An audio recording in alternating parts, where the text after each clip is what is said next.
I almost gave up on being kind because I started beating myself up about like, why do you always want to have this urge to help people? And why do you always want to be able to give back? And it's unfortunate. I started beating myself up about it, right? Because I was like, you're gullible. Why were you doing this and that?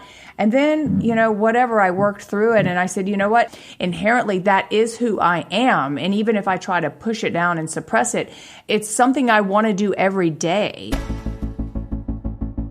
It all begins by understanding the mind.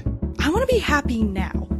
I don't care about the future. I want to be happy right now. You are not alone. You are never, ever, ever alone in this. It's helped my voice grow and given me freedom to be creative on my own. I'm Christina Barcy. Welcome to Be Bold, Begin, a podcast dedicated to you, the creative, the healer, and the innovator. The topics and conversations we have here are designed to help you discover what might be getting in your way and offer you tools, techniques, and guidance to move through them. I live in the imposter's body more than I live in my own body. I don't have to feel like I don't deserve this. This is where creativity and healing intersect. If you decide to be bold and begin, you have the opportunity to feel humbled and empowered. I totally believe that. I'm a certified Kaizen Muse creativity coach, a certified Reiki energy healer, and an entrepreneur, artist, and presenter. I will share with you my experiences, my proven tools and techniques that helped me and my clients and loved ones shift and expand in the areas they most desired. This is a gentle and open space where you will hear how others are being bold to encourage you to begin your own journey or expand the one you're on. This is Be Bold Begin. Hi, welcome back. This is Barcy, your host, and this is Be Bold Begin. And our very special guest today is someone who I feel very lucky to know and now call a friend. But she was introduced to me by a client of mine, Heather Monahan. So big shout out to Heather because she is super badass. Yes. Thank you, Heather. Her podcast is called Creating Confidence. And I think you, the listener, I think you might like it as well. But today's guest is also super badass and is doing some very aligned and message-driven work. She's certified gorgeous, and she was a former Miss USA. She's a huge lover of animals and has an amazing dog named Moose. Yes. He's a small pony. Yes. Pony puppy. Pony puppy. She's also an entrepreneur. She makes her own rules, but in the kindest way. And I cannot wait to learn more about all that she's been very busy creating. And if you're in Los Angeles, you might know her also from her longtime gig anchoring at KTLA. Welcome, Ms. Lou Parker. Hi, Barcy. So good to see you. I know we spent a lot of time working and then we took a break, and it's so good to see your face and hear your voice. Same. I miss our weekly time together. So we met back in 2020, which feels like yesterday and like a million years ago all at once because of 2020. Yeah. Feels like a long time ago, actually. It does. It does. And then it doesn't, because I feel like here you are, and I feel like we're picking up right where we left off in some ways. Yeah. Well, I felt really, really lucky to be working with you because when we got in there, I discovered very quickly that you are just so completely you. You're very authentic. You are exactly who you are. And I appreciate that so much. So it was very easy to have an intuitive experience with you, which if anyone knows me, they know that's my thing. So I appreciated that so much. I definitely feel like we connected. Yes, absolutely. So I'm going to jump right in, and I have a pregame question for you. Okay. This one's just for fun. So what was the best or most difficult question you had to answer during your Miss USA pageant? Oh. If you remember. I know, because it was so long ago. Seriously. Well, I didn't mean it that way. Anytime someone says I was a former Miss USA, I'm like, that was 150 years ago. And they, it's like, ha, ha, ha. But so listen, I had to answer a lot of questions because you have to do one-on-one with the judges, and then you have to do the on-stage questions. So, I mean, there were a couple that I felt like I stumbled on. But the one in Miss USA when I was in top 6, getting ready they were going to cut 3 of us to go to the top 3. It was something about shock jocks and Howard Stern and the FCC. And, I was 25. And you've got to think back then there was no cell phone, no internet, anything. So I didn't listen to Howard Stern. I barely knew who he was. So I sort of said something, and they were like, do you feel that, the FCC should crack down on shock jocks like this guy or whatever? And I said something to the fact that, like, if he's saying really super negative things about people, blah, blah, I just rambled on. But I said it with confidence. Ooh. And when I look back, whatever I said with confidence, and I said it in it came from my heart, but it wasn't a great answer. But I think because I said it with confidence, it was sort of, I didn't ramble on. It was just period. And I stopped talking, which I think is a great business component that I've learned from people before. Ask what you want, say what you need, and then stop talking. Oh, I like that a lot. Thank you for turning that into a hot tip. I love that. Because then somebody has to respond, right?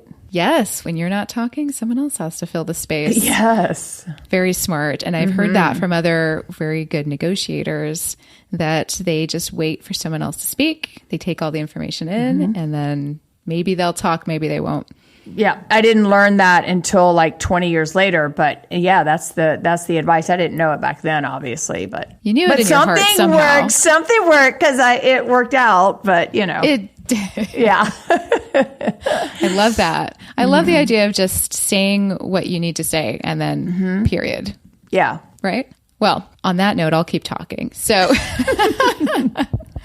we talked a little bit yesterday, and one thing that I realized while we were talking is your undeniable ability to lead from the heart. And we kind of just touched on that a little bit too. So do you feel like that was something that you grew up with that was already innate, or was that something you kind of grew into?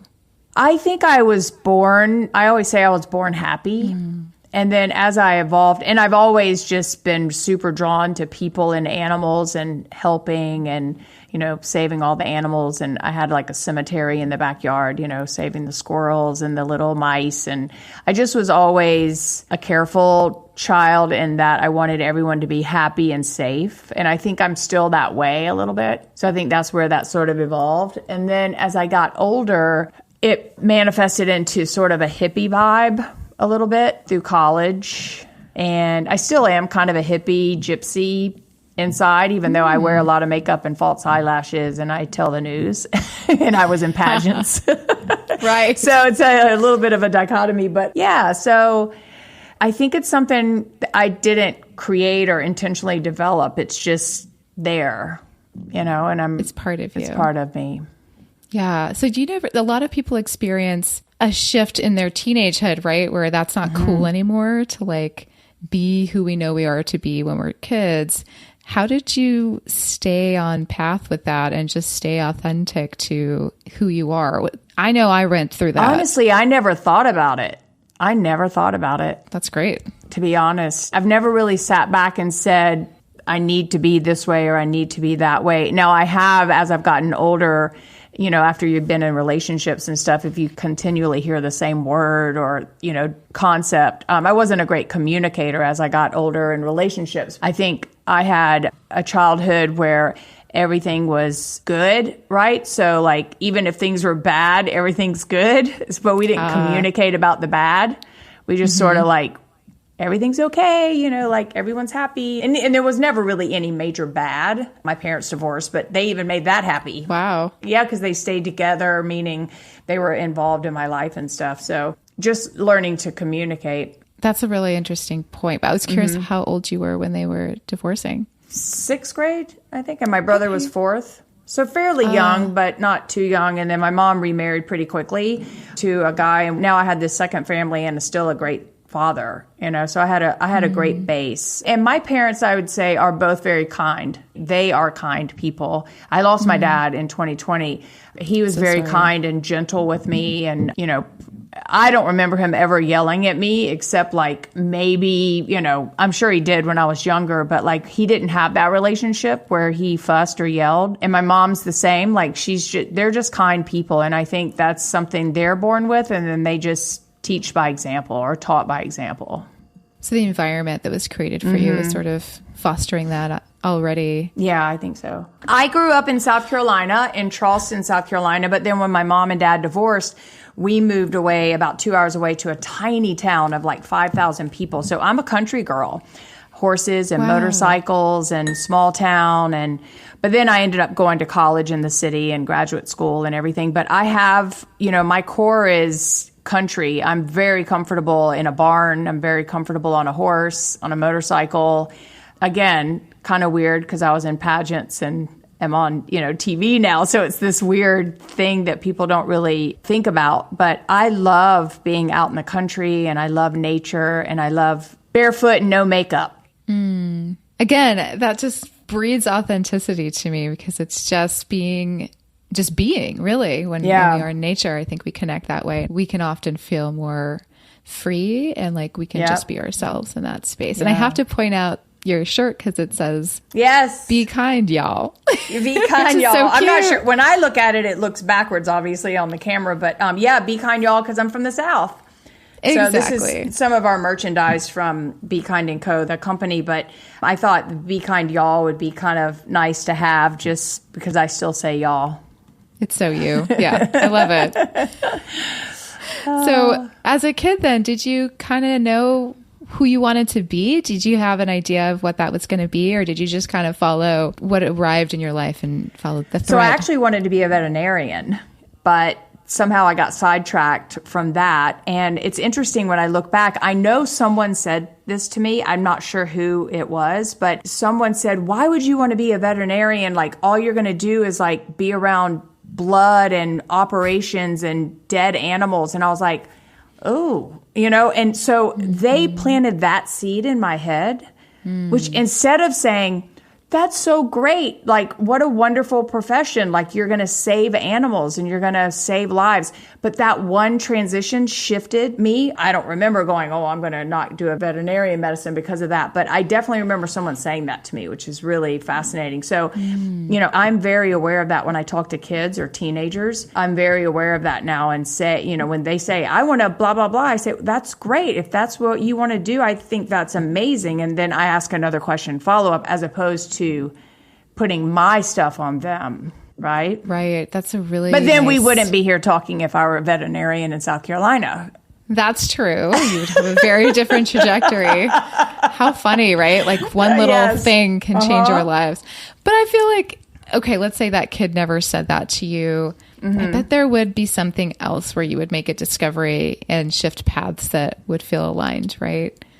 I totally agree. I went to college to get a business major. I think that's what my dad wanted. And I sat in economics class and I was like, this is not for Lou Parker. And so I switched it to English because I love literature and I love reading and writing more than reading. And it just was easy for me. And so, so that transition went from there to I ended up teaching high school English lit for a couple of years. And so that's where that transition happened. And then I ended up being in the pageant. And that's what switched my life when I was 25. My life sort of 360.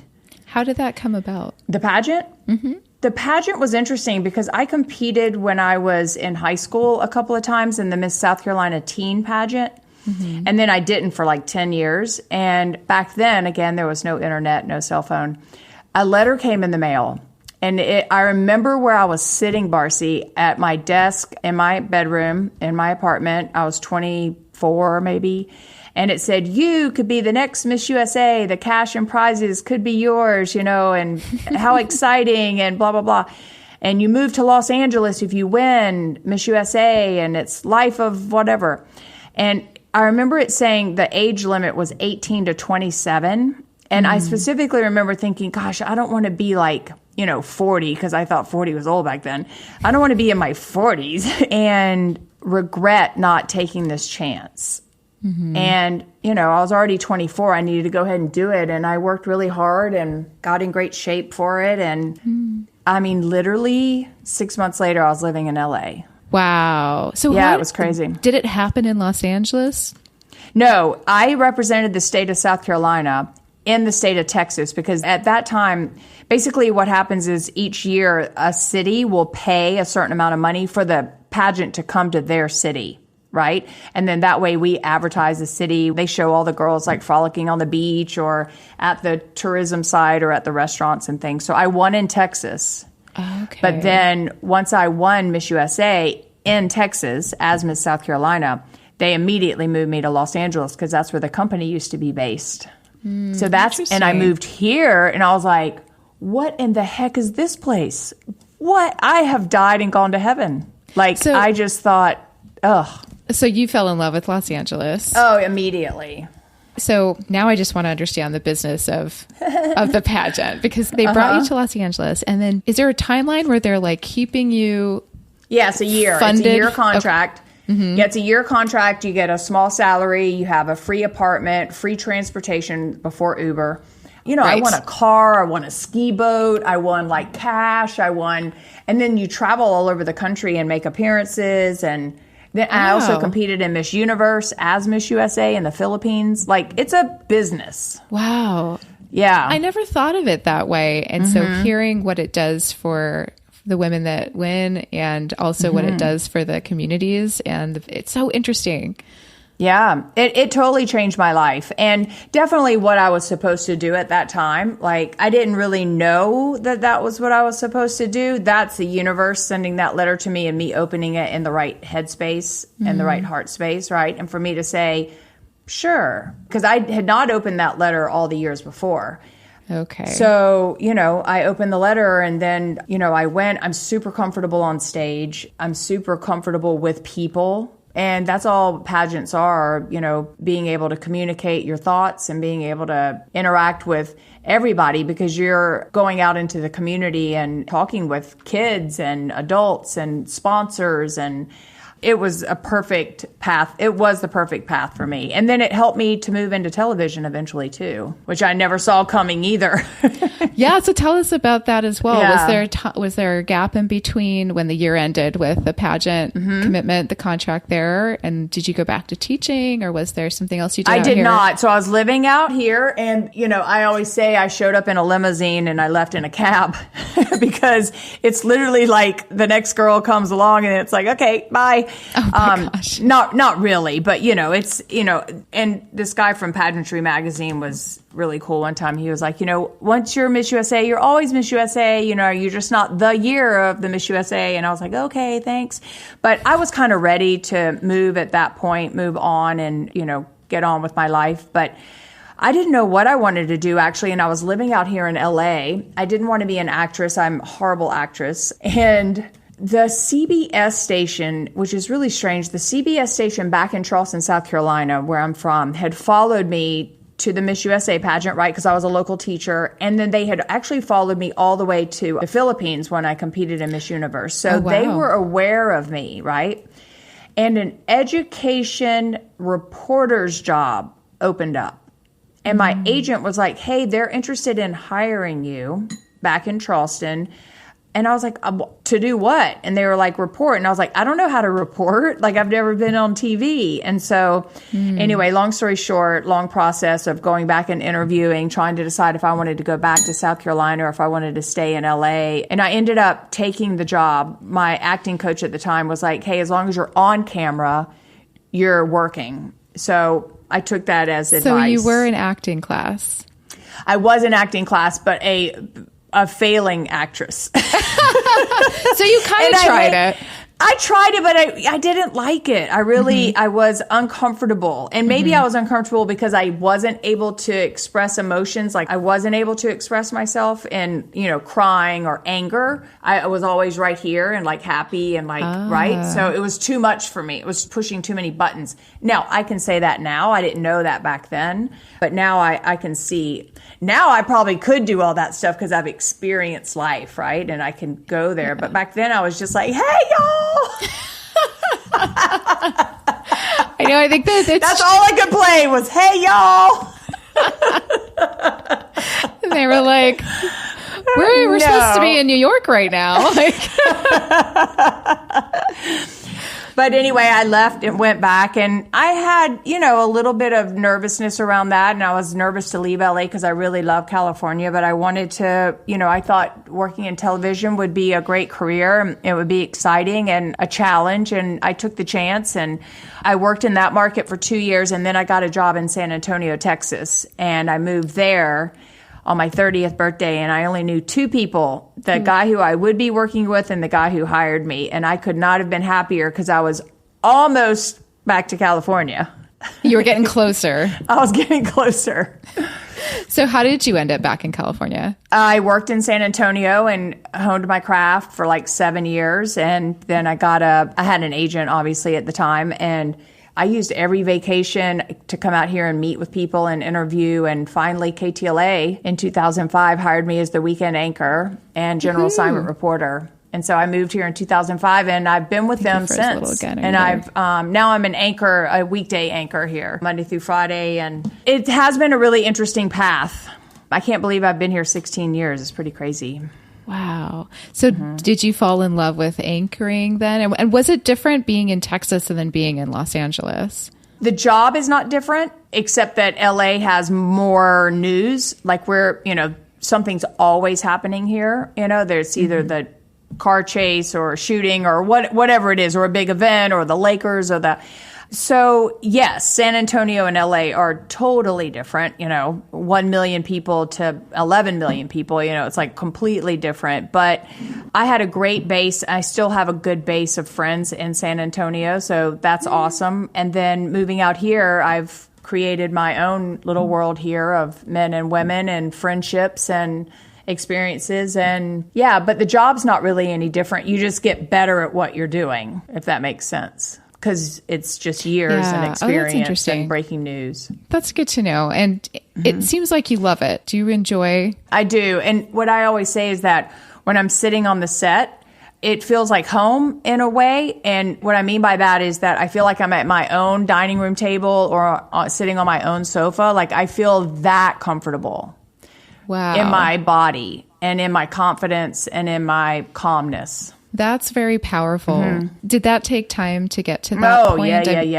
Yeah. And it sounds like it was part of who you are as well. Well, you have to find confidence in yourself, and you have to learn, especially with breaking news, you can do reporting and you can do anchoring on the prompter, right? Reading the prompter. But when breaking news happens, when you're having to ad-lib what you see or what you're being told in your ear and then tell that to the audience and actually make sense and not say anything that's controversial or one-sided, or you just say what you see. That's what you essentially get paid for. Ultimately, that's what the paycheck is for, is that, because if you're bad at it, it can be painful. I used to get so nervous when it was breaking news because I didn't feel confident. So my heart rate was like boom, boom, boom, boom, boom, boom, where you feel like it's just like gonna, like public speaking for some people, Right. But it's just part of the game now.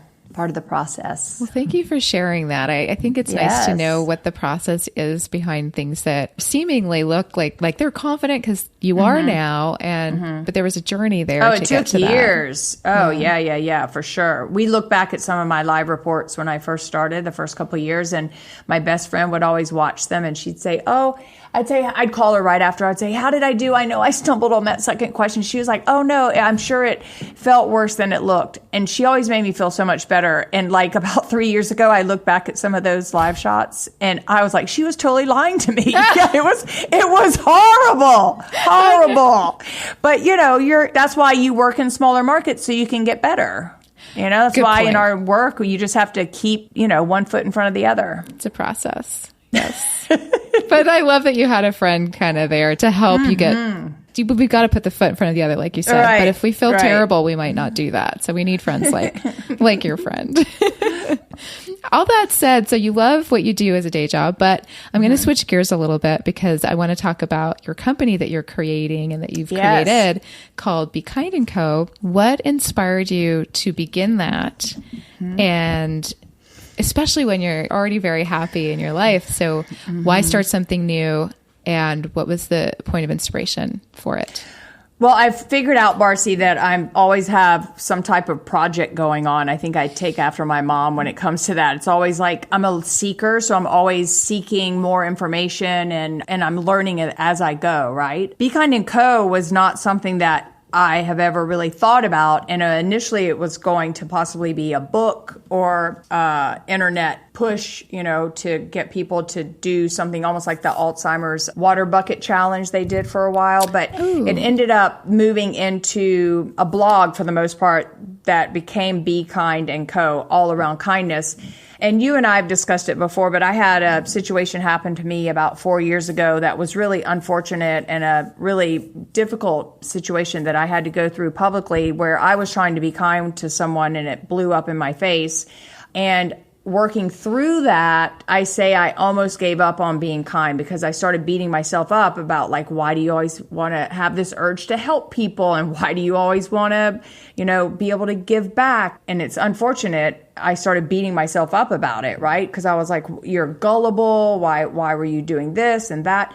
And then, whatever, I worked through it and I said, you know what? It is who I am. Going back to what we talked about at the beginning of this podcast is that inherently that is who I am. And even if I try to push it down and suppress it, it's something I want to do every day. I find myself wanting to do that every day, and that I work on doing every day is to listen and acknowledge and help other people as well as myself. So I have to ask you then, sorry to interrupt, but what helped you get to that realization? What was the process like? A lot of tears, a lot of self-reflection, conversations with my girlfriends who I've known since I was 18, who knew me from that stage on, right? Because I was like, I remember telling one of my girlfriends specifically, I was like, I'm just going to start being a BITCH, and like, that's so high school, but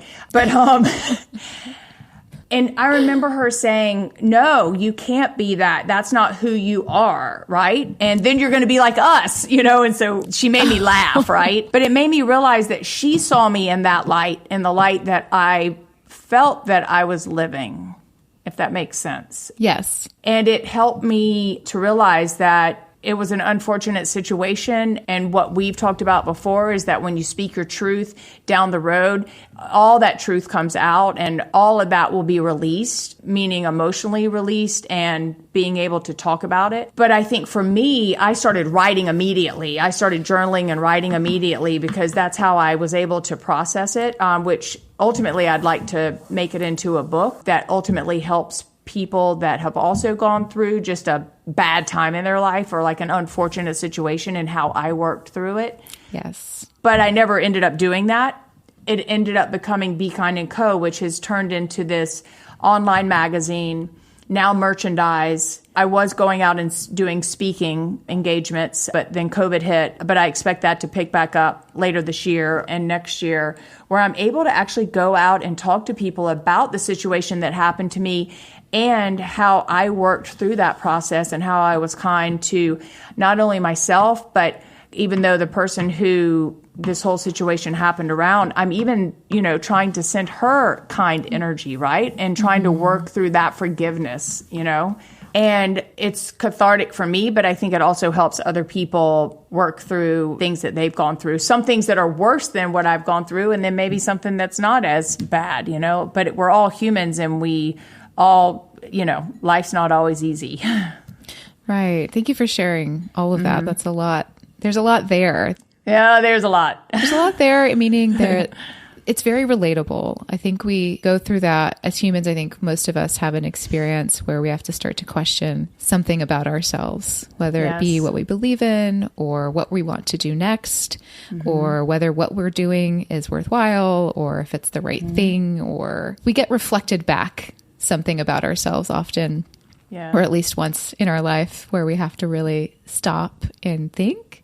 But it has this amazing opportunity to choose, right? Whenever we're given that choice, which I believe we always have a choice to decide, which way we want to deal with a thing or how we want to feel about ourselves or how we want to approach something.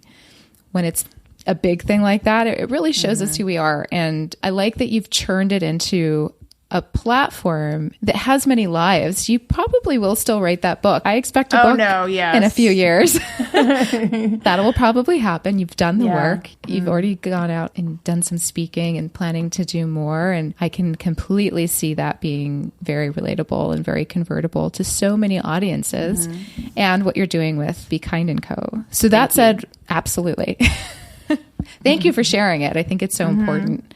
What do you hope for the company? Is there a big vision that you have where it might go next? How you would like it to serve? Yes. Well, for sure, the way I want it to serve is to allow people who are involved in our community to understand that there is a community of kindness and that not to give up on the world, because we see so much that's negative in the world, be it just the world in general, COVID, politics, life, relationships. But specifically, I have this fantasy, and I hope it happens, if not later this year, at some point. Like, I'm always fascinated what makes women specifically tick, for the lack of a better word, but like the choices that we make, the men or the women that we choose, the jobs we choose, the clothes we wear, the emotions we allow in or out, and being able to bring a bunch of women together, strong, shy, everybody together, and for one day for a big event, I think could be so powerful. And then ultimately, maybe even for 2 or 3 days,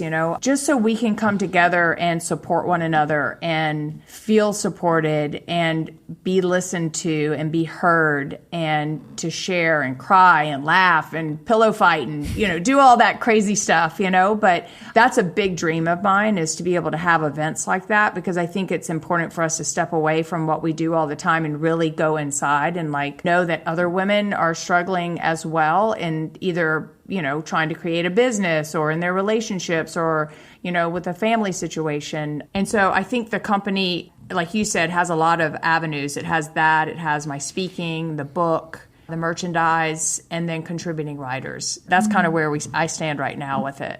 I don't know what's going to come from it. I just know that I enjoy doing it. That's a key word. There has to be some joy in the process and some reason for doing what we do, or else, maybe we'll just pick something else and it'll take on a new life, which isn't necessarily bad either, just different. There has to be joy.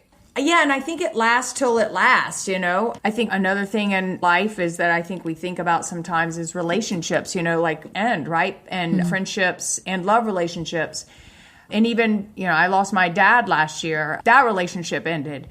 But everyone comes into our lives, and our companies come into our lives, and whatever it is, our jobs come into our lives. They also leave, or they can leave, and that's okay. I've got to look at it and that's something that I've been trying to process as a woman, that it's okay if someone leaves your life. It's okay if you decide you don't want to do this company anymore, or this job anymore, or whatever it is. It's never, ever, ever, ever, ever too late. And I have to constantly tell myself that, right? As we age, it's like, oh, I can't do that. How dare I do that now? Yes, I hear this a lot from other women in my life, particularly more women, just in my own experience. I'd be curious to know what the demographics are on that thought and feeling, but I think it's very human. Society likes to tell women, though, when they're done. And it's very easy to take that on. Yeah, especially someone in the limelight. You're on television every day, basically, and people like to tell us. But I don't think it's just me. I think, or people, I think it's all women. I think they, society tells us when everything is done, you can't have kids anymore. You're too old to do this, or you shouldn't be doing that. Or it's like,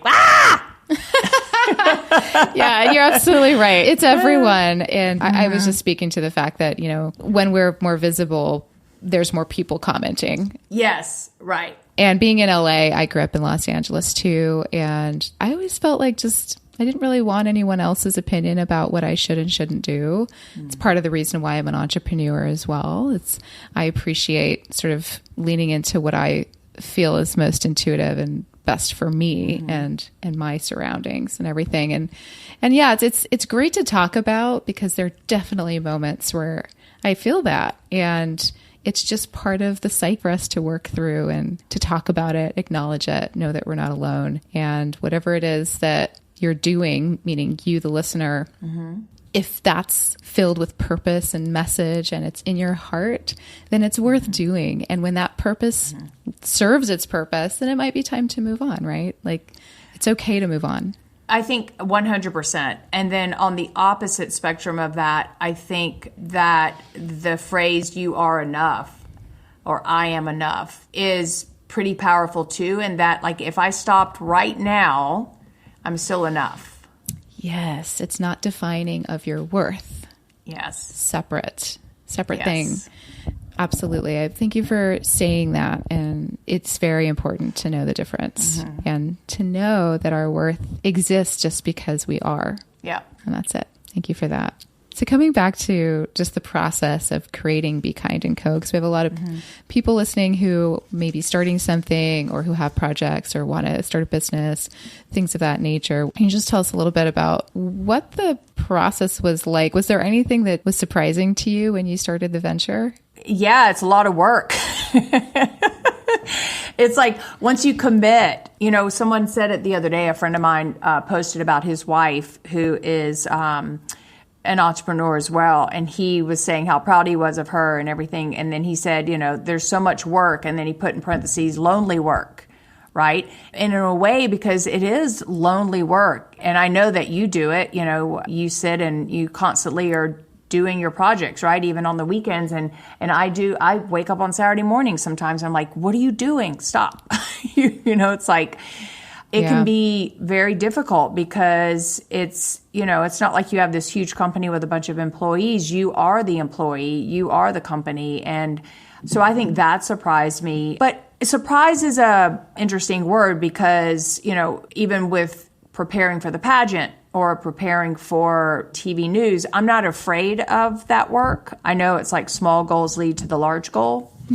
But I think setting goals, which I have not done as much with Be Kind & Co., I've sort of just let it be very fluid. There are no timelines. There are no deadlines. So that sometimes makes it a little uncomfortable for me because I'm used to if I do this, this, and this, I get this, right? With Be Kind & Co., it's more like, okay, I do this, this, and this, and then what happened? Or where is it taking me now? It's very fluid, right? And I'm trying to be open to that. And when the speaking gig showed up, right? Wasn't expecting that to come. And I was like, okay, if that's where this is leading, then let's start talking because I love to talk. So, yeah, okay. That's interesting. And maybe surprise should have been unexpected because surprise is whatever we want it to be, right? It's of course. Just something that we weren't expecting. Yeah, totally. And it's true. The work is part of it. That there's no way to, from my experience being an entrepreneur and at podcasting too, there's really no way for me to convey how much work it's going to be to someone who's getting started. So that's where the joy and the passion have to be really solid. You have to really love it because the work will be there.